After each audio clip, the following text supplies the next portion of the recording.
Está con nosotros la doctora Ivonne Núñez Figueroa, ministra de Trabajo. Le damos la bienvenida. El equipo de comunicación suyo nos ha sugerido unos temas que podemos abordar acá, pero luego también nos vamos a salir un poquito de aquello. A ver, vamos a empezar con el asunto del 13º sueldo. El señor presidente, a través de un decreto, ha dispuesto el pago adelantado de ese beneficio para los trabajadores dentro del sector público. ¿Cómo se está manejando esto? Buenos días, ¿cómo le va? Muy buenos días, muchas gracias por esta cordial invitación. Desde el año 2015, el 13º, así como la 14ª remuneración, vacaciones y el fondo de reserva tienen la opción de recibírselo de manera mensualizada. En esta ocasión, el presidente Daniel Noboa dispuso que en el sector ejecutivo se va a recibir las mensualizaciones del 13º de manera acumulada, es decir, para aquellas personas que lo reciben en el mes de diciembre, lo van a recibir en el mes de noviembre junto con la mensualización de noviembre. Y para aquellas personas que reciben de manera acumulada, lo van a recibir hasta el día 14 de noviembre. En el sector público existen 343.000 personas que reciben de manera acumulada y de manera mensualizada 143.000 personas. Hay una invitación efectuada para el sector privado del país. Hasta el día de ayer han confirmado 84 grandes empresas del Ecuador tutelando a 100.000 trabajadores que también van a recibir este beneficio adelantado y en la misma línea, en la línea de la mensualización de diciembre lo recibirán en noviembre y en noviembre recibirán el acumulado de la 13ª remuneración. Es un amplio beneficio que no constituye arbitrariedad, tampoco constituye una ilegalidad, porque ya la mensualización de estos derechos, tanto del 10º como del 14º, hay vacaciones, al igual que el fondo de reserva, también se reciben de manera mensualizada. Claro, pero se lo saca un tanto del contexto de la temporada, porque claro, el 13º está básicamente dedicado para los gastos que se genera a fin de año, especialmente de Navidad, y la 14ª remuneración está fijada para solventar los gastos que implican para el padre de familia el inicio de un nuevo año lectivo en el ámbito educativo. ¿Hay la disponibilidad de recursos en el Estado para este desembolso que tiene que realizar anticipadamente? Sí, lo existe. El Ministerio del Trabajo emitió el respectivo acuerdo ministerial contando con el sustento económico a través del dictamen del Ministerio de Economía y Finanzas. Consecuentemente, están los fondos económicos listos para la erogación que se requiere en el pago de la 13ª remuneración. Ya, estamos a las puertas de recibir el nuevo año y esto implica de que tendrá que fijarse un nuevo salario para los trabajadores ecuatorianos. ¿Cómo se está trabajando en eso? Hemos enviado ya las respectivas solicitudes al Banco Central, al Ministerio de Economía y Finanzas y al Instituto Nacional de Estadísticas y Censo, a fin de que remitan la información por escrito al Ministerio del Trabajo y poder nosotros, de manera también inmediata, remitirle a todos los integrantes del Consejo Nacional de Empleos y Salarios. Una vez que concluyamos con la remisión de la información oficial, el Consejo Nacional de Empleos y Salarios procederá de manera inmediata también a reunirse para conocer la información escrita y también la información presencial. Los técnicos acuden al Consejo a fin de poder formular las preguntas. Lo que se analiza en esta fase es el nivel de inflación y el crecimiento económico y los comparativos entre empleo, subempleo y empleo adecuado. Estimamos que nosotros hasta antes de la segunda semana de diciembre podamos establecer ya el nuevo salario básico unificado para el año 2026, que tiene amplia repercusión. Se fija el salario básico unificado y también se debe fijar la nueva tabla sectorial, pero también el salario básico unificado repercute en la nueva tabla de pensiones alimenticias para el año 2026 y también repercute en las multas económicas que se generan a nivel del tránsito en el Ecuador. Totalmente de acuerdo. A ver, siempre este Consejo de Salarios, que está integrado por la parte patronal, por los trabajadores, se sientan a negociar cuál podría ser el alza para el próximo año. Pero no se ponen de acuerdo y siempre termina decidiendo el Ministerio de Trabajo. Bueno, así lo establece la ley, el Código del Trabajo establece la fórmula de tomar en consideración a través de un cálculo matemático cuál factor se debe considerar siempre en beneficio del incremento del salario básico unificado.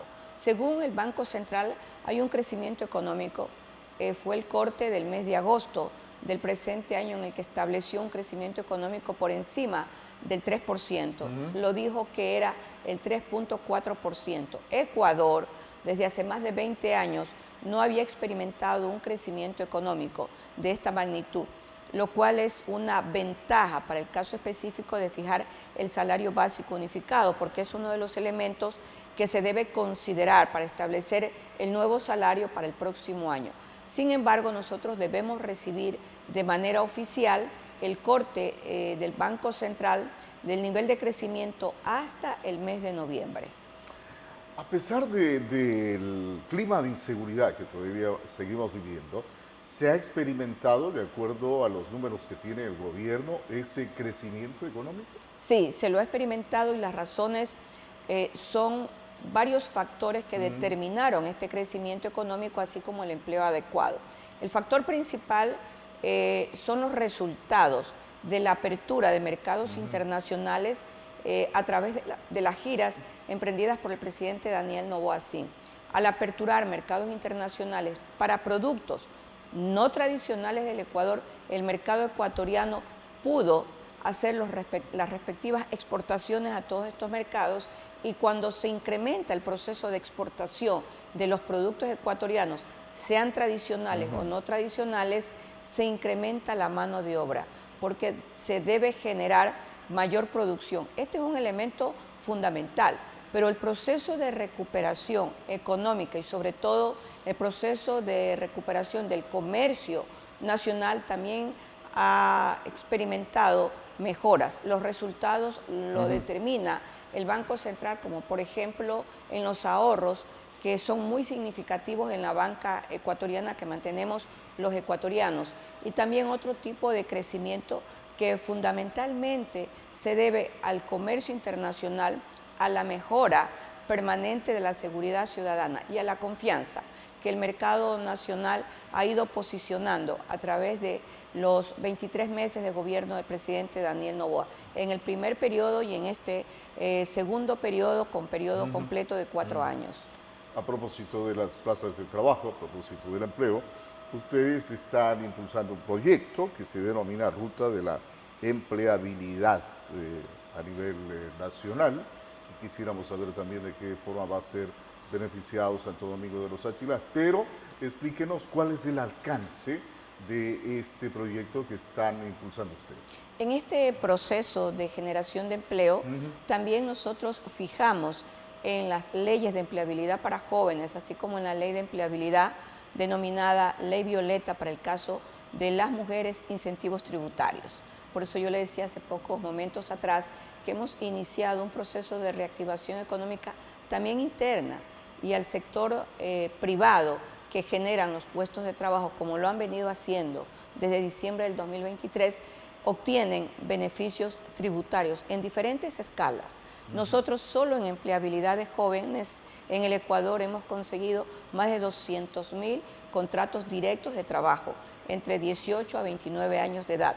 También para las mujeres. Es allí cuando surge la ruta de la empleabilidad como una estrategia que reafirma el compromiso de la búsqueda permanente de empleo. Cuando nace Ruta de la Empleabilidad, el primer requisito es el acercamiento al sector privado en todas las empresas del país. Hemos recorrido ya hasta el día de hoy 10 provincias del Ecuador.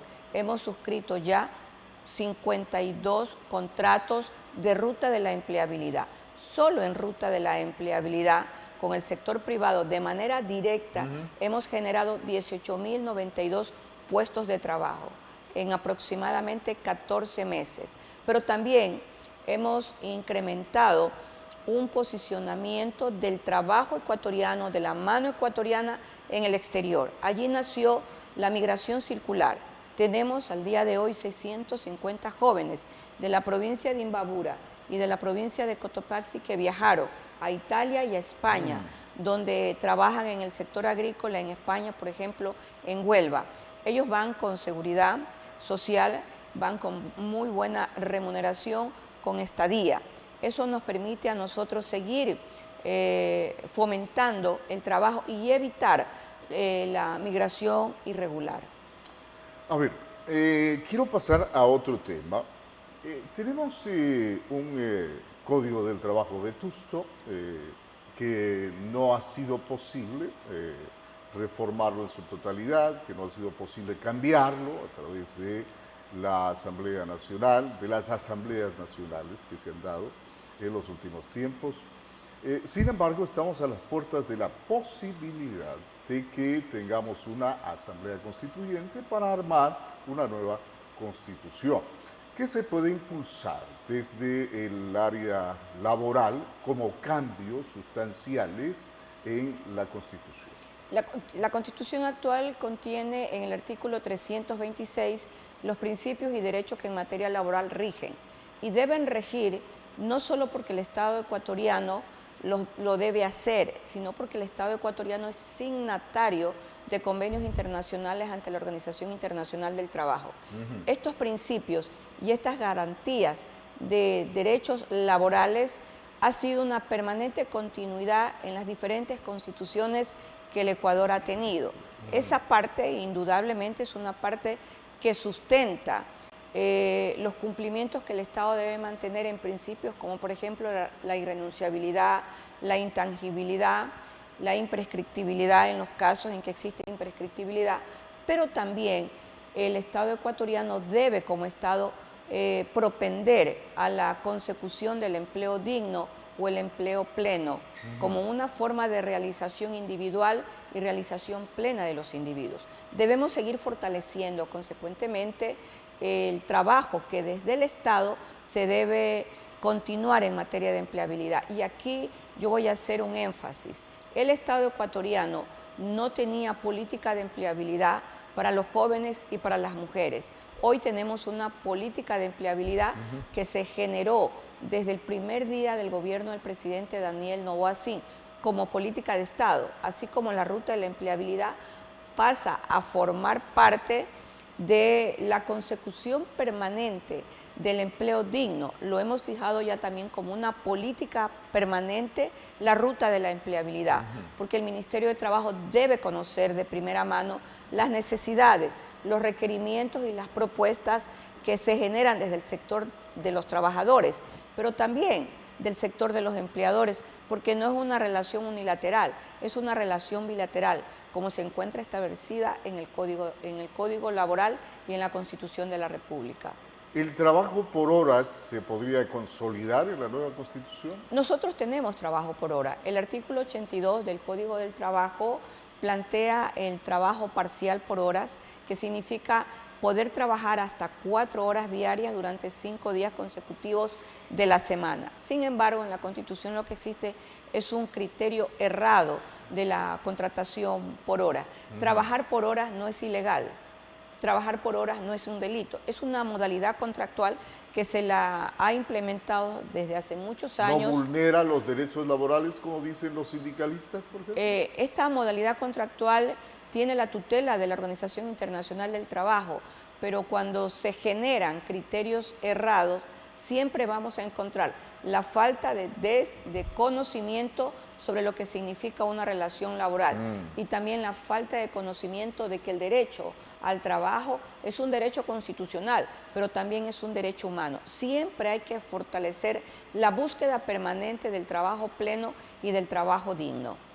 Bien, gracias por estar acá con nosotros. La doctora Ivonne Núñez Figueroa, ministra de Trabajo, que está visitando la provincia de Santo Domingo de los Áchilas. Hemos aprovechado para invitarla para que nos converse sobre el trabajo que viene realizando en esa área el gobierno nacional. Gracias por estar con nosotros. Muchísimas gracias a usted. Una